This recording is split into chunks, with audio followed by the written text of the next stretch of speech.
Subscribe करें हमारे YouTube channel को और बेल आइकन को प्रेस करें हमारे लेटेस्ट वीडियोस को देखने के लिए।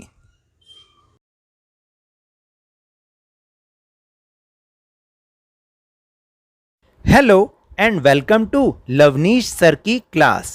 This is Directorate of Education GNCT of Delhi's worksheet number 27, and it is for class 9 students, and it has taken from Social Science Geography chapter number 4 Climate.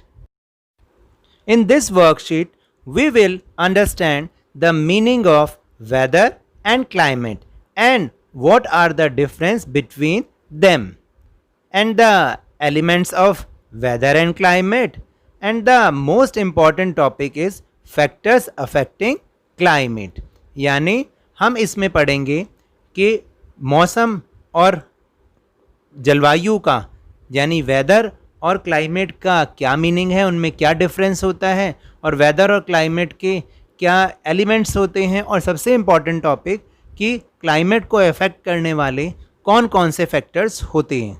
So now let's understand with me. Generally, we use the term weather and climate interchangeably, but in reality, the meanings of these two words are different. Now let's find first what the weather is. The state of atmosphere over an area at any given point of time is called weather. यानी atmosphere का वो state यानी वो point जो कि हम एक limited area में जानने की कोशिश करते हैं और एक गिवन पॉइंट ऑफ टाइम पर, उसको हम वेदर कहते हैं. दैट मीन्स एक पर्टिकुलर एरिया में एक पॉइंट ऑफ टाइम पर उस एटमॉस्फेयर की कंडीशन कैसी है, इसको हम वेदर कहते हैं. Second point is it is calculated और referred for small area, a town और अ विलेज और अ लोकेलिटी. यानी ये केवल एक स्मॉल एरिया पर जो है कैलकुलेट किया जाता है, जैसे एक गांव या एक छोटा सा कस्बा. थर्ड पॉइंट इज़ इट में fluctuate very often even with in a day, और ये बहुत ज़्यादा फ्लक्चुएट होता रहता है जो वेदर होता है. जैसे अभी आप देखिए कि सुबह के समय अगर बारिश आ जाए तो मौसम अच्छा हो जाता है, और शाम तक होते होते ह्यूमिडिटी बहुत ज़्यादा बढ़ जाती है तो गर्मी हो जाती है. Example, even a day we can have sunny और स्टॉर्मी और इवन रेनी कंडीशंस. और ये तो आजकल हम देख ही रहे हैं कि किस तरीके का रेनी सीज़न चल रहा है, उसमें हम ये सब चीज़ें देख पाते हैं कि कभी वो सनी वेदर हो जाता है, कभी स्टॉर्मी वेदर हो जाता है, या कभी वो रेनी कंडीशंस हो जाती हैं यानी बारिश की परिस्थितियाँ बन जाती हैं. Now let's move on the meaning of climate. The sum total of weather conditions and variations over a large area for a long period of time, that is more than 30 years, is called climate. यानी एक बहुत बड़े area में और बहुत लंबे समय तक, या जैसे कि 30 साल या उससे भी ज़्यादा, जो हम वेदर की कंडीशंस और वेरिएशंस को स्टडी करते हैं, उन सब का सम टोटल क्लाइमेट कहलाता है. अब आपको पता चला कि ये एक लार्ज एरिया पर और बहुत लॉन्ग टाइम ऑफ पीरियड तक इसकी स्टडी की जाती है व्हेन वी डिसाइड कि वहाँ का क्लाइमेट कैसा है. जैसे कि हम ये बोल सकते हैं कि अफ्रीका की कंट्रीज़ का क्लाइमेट बहुत हॉट है, और अगर हम कनाडा की तरफ चले जाएं या रशिया में चले जाएं, वहाँ का क्लाइमेट बहुत कोल्ड है. Second thing of climate is it is calculated और referred for comparatively larger area, that is a country और मैनी कंट्रीज़. और ये एक बहुत लार्जर एरिया पर इसको जो है स्टडी किया जाता है, जैसे कि एक कंट्री या बहुत सारी कंट्रीज़ पर ये कैलकुलेटेड किया जाता है. Next point is it remains same for over a long period of time, और ये बहुत लंबे समय तक लगभग एक जैसा ही रहता है. बहुत थोड़ा बहुत फ़र्क होता भी होगा तो वो हमें पता नहीं चल पाता है. For example, the climate of India is of monsoon type, और इसे आप ज़रूर अच्छे से अंडरस्टैंड कर लें. ये 1 मार्कर क्वेश्चन अक्सर पेपर में आता है कि what is the climate of India. The climate of India is of monsoon type.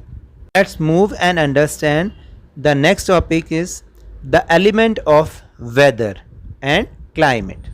The elements of both weather and climate are temperature, atmospheric pressure, wind, humidity and rainfall।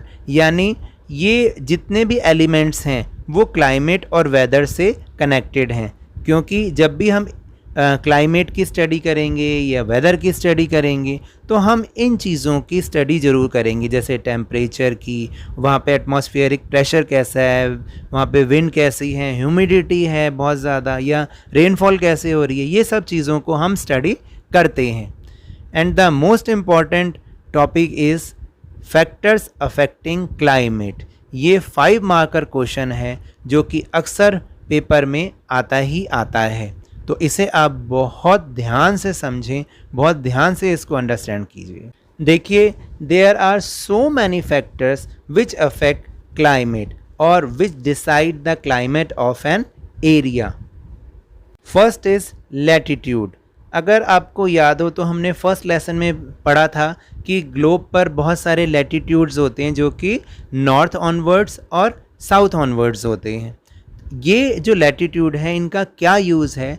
इनका ये use है कि ये बताते हैं कि जैसे बीच की जो एक हाफ करता है अर्थ को, उसको हम 0 डिग्री या इक्वेटर बोलते हैं। तो जो कंट्री इक्वेटर के जितने ज़्यादा नियर सिचुएटेड होगी वहाँ का जो क्लाइमेट है वो बहुत ज़्यादा हॉट होगा, और जैसे जैसे हम इक्वेटर से दूर जाते जाते हैं तो वहाँ का क्लाइमेट जो है कोल्ड होता चला जाता है। On moving from equator to poles, the amount of insolation decreases, hence the temperature also decreases. That is why polar areas are always covered with ice. तो ये latitude बहुत ज़्यादा इफ़ेक्ट करता है किसी भी कंट्री को के क्लाइमेट को डिसाइड करने में। Second is altitude. Altitude means ऊंचाई। This is an another important factor of affecting climate. As one moves from the surface of Earth to higher altitudes, the atmosphere becomes less denser and temperature decreases. That is why hilly areas are cooler even in summers. तो इसमें यही बताया गया है कि जैसे जैसे आप सरफेस ऑफ अर्थ से हायर एल्टीट्यूड पर, ऊंचाई पर जाते जाते हैं तो वहाँ पर एटमॉस्फेयर धीरे धीरे कम डेंस होना शुरू कर देता है और टेम्परेचर भी डिक्रीज़ हो जाता है। दैट मीन्स वहाँ पर ठंड होनी शुरू हो जाती है। इसीलिए क्या होता है कि समर्स में भी जो हिली एरियाज़ हैं, जो माउंटेन एरियाज़ हैं, वो हमेशा ठंडे रहते हैं। और इसके अगर हम कंपैरेटिवली प्लेन्स को देखेंगे तो वहाँ पर क्या होता है कि वहाँ पर हमें गर्मी का भी एहसास ज़्यादा होता है और सर्दी का भी एहसास ज़्यादा होता है, क्योंकि वो कम ऑल्टीट्यूड पर सिचुएटेड होता है। Next factor is distance from sea. As the distance from sea increases, moderating influence of sea breezes decreases and we experience extreme weather conditions. That is why the cities near the sea, Mumbai and Kerala, experiences even weather conditions throughout the year. But in cities like Delhi, which is far from sea, experiences extreme weather conditions. और ये इसमें ये बताया गया है कि देखिए जैसे जैसे हम सी के नज़दीक होते हैं तो ये भी एक बहुत बड़ा इम्पॉर्टेंट फैक्टर है जो कि किसी जगह की क्लाइमेट को अफेक्ट करता है। जितना ज़्यादा हम सी के नज़दीक होंगे वहाँ पर जो वेदर कंडीशंस होती हैं वो इवन कंडीशंस होती हैं, इवन वेदर कंडीशंस होती हैं। दैट मीन्स वहाँ पर हमें कोल्ड और हॉट का बहुत ज़्यादा डिफरेंस पता नहीं चलता। वहाँ पर जो वेदर है वो लगभग एक जैसा रहता है थ्रू आउट द ईयर। लेकिन जैसे जैसे हम फार फ्रॉम सी होते चले जाते हैं तो वहाँ पर ये जो कंडीशंस हैं वो बहुत ऑड होती चली जाती हैं। यानी कि हमें जो गर्मी है वो बहुत ज़्यादा लगेगी गर्मी में, और सर्दी में भी सर्दी बहुत ज़्यादा लगेगी। तो इसलिए जो मुंबई है, केरला है, जो कि सी के नियरेस्ट हैं, तो वहाँ पर इवन वेदर कंडीशंस होती है, और दिल्ली जो कि सी से बहुत फार है, बहुत दूर है, वहाँ पर हमें ऑड वेदर कंडीशंस मिलेंगी, मतलब सर्दियों में सर्दी और गर्मियों में गर्मी। Next is pressure and wind system. The pressure and wind system of an area depends upon the latitude and the altitude of that place. Higher the temperature, lower will be the pressure and vice versa. और pressure और wind system भी climate को affect करने में बहुत important role play करता है। तो ये लेकिन ये जो प्रेशर और विंड सिस्टम है वो डिपेंड करता है ऑल्टीट्यूड और लैटिट्यूड पर, किसी जगह के ऑल्टीट्यूड और लैटिट्यूड पर। तो जैसा उसका लैटिट्यूड या ऑल्टीट्यूड होगा उस जगह का, वहाँ का प्रेशर और जो विंड सिस्टम है वो भी वैसा ही होगा और क्लाइमेट भी वैसा होगा। Next is ocean currents. Along with the onshore winds, warm और cold ocean current flowing past the coastal area affect the climate of that area with warm और cold climate। और देखिए ये हम सबको पता है कि जैसे जो सी है, जो ओशंस हैं, उनके ऊपर भी हवाएं चलती हैं और वो हवाएं या तो कोल्ड ब्रीज होती हैं या हॉट ब्रीज होती हैं।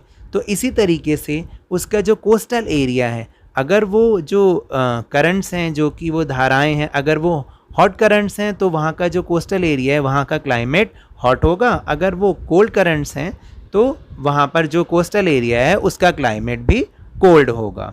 And the last factor is relief features, that is mountains, plateau और प्लेन्स। ये भी एक बहुत बड़ा इम्पॉर्टेंट फैक्टर है जो कि किसी जगह के क्लाइमेट को अफेक्ट करता है। High mountains act as barriers for cold और hot wind and also cause precipitation if they are high enough and lie in the rain bearing winds। तो देखिए अगर कहीं किसी जगह पर हाई माउंटेन्स हैं, यानी कोई ऐसा रिलीफ फीचर है जो कि ज़मीन से काफ़ी ऊपर उठा हुआ है, तो ये क्या करता है, ये एक बैरियर की तरह एक्ट करता है। यानी कभी जब भी वो जो ऐसी विंड्स होती हैं जो अपने अंदर पानी लिए रहती हैं, तो उनको वो जब उससे टकराती हैं तो वहीं पर वो बारिश कर देती हैं। लेकिन अगर किसी जगह पर ये नहीं है तो वो वाली जो विंड्स होती हैं, जो मानसूनी विंड्स होती हैं, वो आगे चली जाती हैं और वो जो एरिया है वो ड्राई रह जाता है। जस्ट लाइक राजस्थान में अरावली हिल्स तो हैं लेकिन वो विंड्स की सेम डायरेक्शन में है, तो विंड्स उनको क्रॉस करके आगे चली जाती हैं, इसलिए राजस्थान का ज़्यादातर एरिया ड्राई रह जाता है। तो ये तो थे factors affecting climate. Now let's go to our question answer section. First question is, what do you mean by climate and what are the elements of it? तो ये तो हमें अपनी वर्कशीट में ही मिल जाएगा।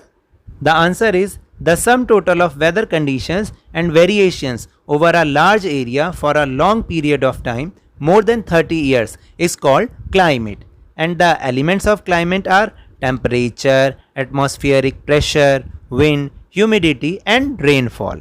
Now let's go on question number 2.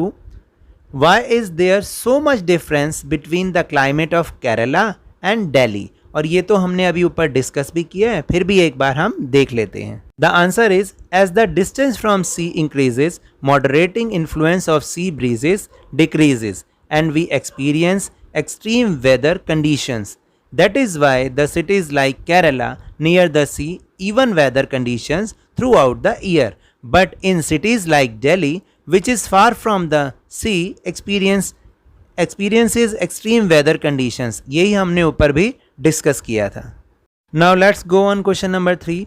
How does latitude affect the climate of a place? Explained by giving example of location of India and Canada on world map. तो पहले हम इसके आंसर को समझ लेते हैं, उसके बाद फिगर से हम इस आंसर को समझेंगे। Answer is, when we see the world map, we find that India's latitudinal expansion from 8 degree north to 37 degree north, which is near to equator, that is 0 degree.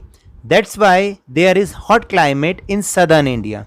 But Canada lies at 56 degree north latitude, which is far from equator 0 degree and near to poles, that is North Pole 90 degree. That's why there is cold climate in Canada. अब हम इसको world map पर भी देखकर सीखने की कोशिश करते हैं। As of now you are seeing कि ये देखिए यहाँ पर ये जो ऑरेंज कलर वाला है ये नॉर्थ अमेरिका है और यहाँ पर आगे जब हम ऊपर देखते हैं यहाँ पर कनाडा है। तो कनाडा इक्वेटर से, ये इक्वेटर है, इक्वेटर से काफ़ी दूरी पर है और ये जो येलो कलर में है वो हमारा इंडिया है जो कि इक्वेटर से ज़्यादा पास में है। तो इसलिए जो कंट्री इक्वेटर से ज़्यादा पास में होती है, उसके पास होती है, तो वहाँ पर हॉट क्लाइमेट होता है और जो कंट्री जिसका लैटिट्यूड इक्वेटर से ज़्यादा दूर है और पोल्स की तरफ है तो वहाँ पर हमेशा कोल्ड क्लाइमेट होगा। Now let's go on question number 4.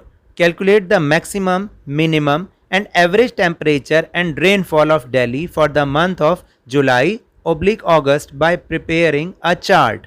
तो इसके लिए मैंने एक चार्ट भी बनाया है, लेकिन आपको क्या करना है, देखिए हमने यहाँ पर पूरे मंथ का तो चार्ट बनाया नहीं है, तो हमने क्या किया कि वेदर कंडीशंस में से, एक वेदर चार्ट में से मैक्सिमम टेम्परेचर ले लिया और मिनिमम टेम्परेचर ले लिया, और मैक्सिमम और मिनिमम को जोड़ के जब हम इसका एवरेज निकालते हैं तो जुलाई का 31.2 डिग्री सेल्सियस आ गया। इसी तरह से जो मैक्सिमम रेनफॉल है जुलाई मंथ में वो 225 मिलीमीटर, क्योंकि रेनफॉल को हम मिलीमीटर्स में या इंचेस में मेजर करते हैं, और उस महीने की जो मिनिमम रेनफॉल है वो 3.6 mm है। तो इनका एवरेज कैसे निकालते हैं रेनफॉल का? रेनफॉल में पूरे मंथ में जितनी हर रोज़ मिलीमीटर में बारिश हुई तो उसको हम काउंट करके और जितने उस डेज़ होते हैं उस मंथ में उससे हम डिवाइड कर देते हैं, तो वो एवरेज रेनफॉल आ जाता है। इसी तरह से अगस्त का भी ऐसा ही है कि मैक्सिमम टेम्परेचर 33.4 और मिनिमम 27 एवरेज निकाला हुआ है, फिर रेनफॉल है, मिनिमम रेनफॉल और average rainfall. Now that's all for this worksheet. अगर मेरे इस तरह समझाने से आपको थोड़ा सा भी समझ में आया हो तो इस चैनल को ज़्यादा से ज़्यादा सब्सक्राइब कीजिए, लाइक कीजिए और बहुत ज़्यादा शेयर कीजिए, और मेरे साथ इसी तरह वर्कशीट को समझते रहिए, लेकिन ध्यान और मन लगाकर ज़रूर पढ़ते रहिए। Thank you very much.